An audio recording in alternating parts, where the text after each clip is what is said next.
अमित शाह जी और prime minister को शायद ये आभास नहीं है कि आज वो अगर गृह मंत्री हैं या प्रधानमंत्री हैं तो वो भगवान की देन नहीं है, बाबा साहब अम्बेडकर के संविधान की देन है। और अहंकार बहुत अच्छा नहीं होता है। ना सदा कांग्रेस सत्ता में रही और ना सदा भाजपा सत्ता में रहेगी। एक समय आएगा कि इसी देश के लोग इस भारतीय जनता पार्टी की सरकार को उखाड़ कर फेंक देंगे। बाबा साहब ने कहा था कि जो संविधान में समता के अवसर दिए गए एजुकेशन में, राजनीति में और आर्थिक स्थिति सुधारने में, तो एक समय ऐसा आएगा कि वंचित वर्ग के लोग भी पढ़ लिख कर आर्थिक रूप से मजबूत होकर आगे बढ़ेंगे और 21वीं सदी कमजोर वर्गों के लोगों की होगी।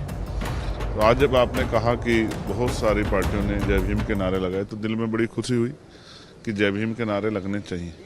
हालांकि ये भी सच है कि बहुत सारी पार्टियों का जय भीम सिर्फ दिखावा है, चुनावी दिखावा। क्योंकि जब उनकी सरकारों में उनको मौका मिलता है कि वो जय भीम और बाबा साहब अम्बेडकर के विचारों पे चलने काम करे तो वहाँ वो चूक जाती। तो ये बड़ा दुखद है। सिर्फ दिखावे के लिए बाबा साहब अम्बेडकर के नाम का प्रयोग नहीं होना चाहिए। एक बड़ी चिंता जो है, कल से जो राज्यसभा में होम मिनिस्टर ने जो बयान दिया है, हालांकि उनका जो बयान था वो पूरे रूप से वो कांग्रेस पे एक हमला था, लेकिन जिस तरह के शब्दों का प्रयोग उन्होंने किया उससे एक बड़ा आक्रोश जो है हक वंचित समाज में, उनमें गहरी चिंता है। भले ही अमित शाह जी के लिए बाबा साहब अम्बेडकर कोई बहुत मायने ना रखते हो, लेकिन इस देश के करोड़ों वंचितों, शोषितों, महिलाओं के मुक्तिदाता है बाबा साहब अम्बेडकर। और जहां तक मैं समझता हूं, उन्होंने जो कार्य किए हैं उनका योगदान भुलाया नहीं जा सकता। किसी को मजबूरी में और किसी को जरूरत में बाबा साहब अम्बेडकर का नाम लेना ही पड़ता है। मैं यहाँ मैं ये भी कहना चाहता हूँ कि भाई बाबा साहब अम्बेडकर सदा थे, सदा हैं और सदा रहेंगे। लेकिन अमित शाह जी और प्राइम मिनिस्टर को शायद ये आभास नहीं है कि आज वो अगर गृह मंत्री हैं या प्रधानमंत्री हैं तो वो भगवान की देन नहीं है, बाबा साहब अम्बेडकर के संविधान की देन है। आज वो अगर गृह मंत्री या प्राइम मिनिस्टर हैं तो बाबा साहब के संविधान की वजह से हैं। और अहंकार बहुत अच्छा नहीं होता है। जैसे मैंने आपसे कहा कि ना सदा कांग्रेस सत्ता में रही और ना सदा भाजपा सत्ता में रहेगी। एक समय आएगा कि इसी देश के लोग इस भारतीय जनता पार्टी की सरकार को उखाड़ कर फेंक देंगे। तो मैं स्पष्ट रूप से कहना चाहता हूं कि इस तरह का बयान अम्बेडकरवादी तो किसी भी कीमत पर बर्दाश्त नहीं करेंगे। पूरे देश में अम्बेडकरवादियों में इस बात को लेकर गुस्सा है और मैं स्पष्ट तौर पर कहना चाहता हूं कि ये बयान जो है शर्मनाक है।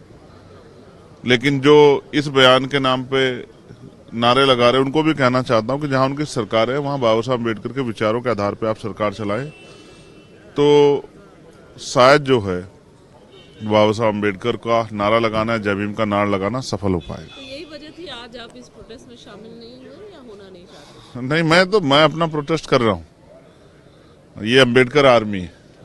अम्बेडकर आर्मी हमेशा से लड़ती रही। ये तो लोग यहाँ लड़ रहे हैं, हम लोग तो उनके विचारों को लेकर गांव-गांव जाते हैं, जहां सामंती लोगों का सामना करना पड़ता है। जहां आज भी आपको याद है परभनी में क्या हुआ? मैंने कल भी 0 आवर में डाला था कि परभनी पर चर्चा हो। मैंने परसों भी डाला परभनी में। अब आप इसका एहसास करो इस बयान के बाद कि बाबा साहब अम्बेडकर की स्टैचू को छूने पर, उनके संविधान की प्रतिकृति को छेड़खानी करने पर परभनी में इतना बड़ी हिंसा हुई, इतना बड़ा जो है विरोध हुआ और पुलिस की लाठियों से एक नौजवान की जो लॉ की पढ़ाई की थी जिसने, उसकी जान चली गई।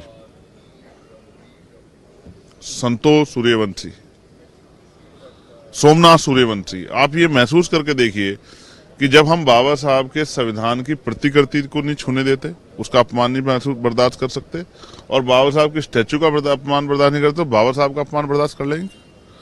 मैं आपको स्पष्ट तौर पर कह रहा हूं, बाकी लोगों का विरोध जो है वो राजनीतिक हो सकता है, हमारा विरोध उनके सम्मान के लिए।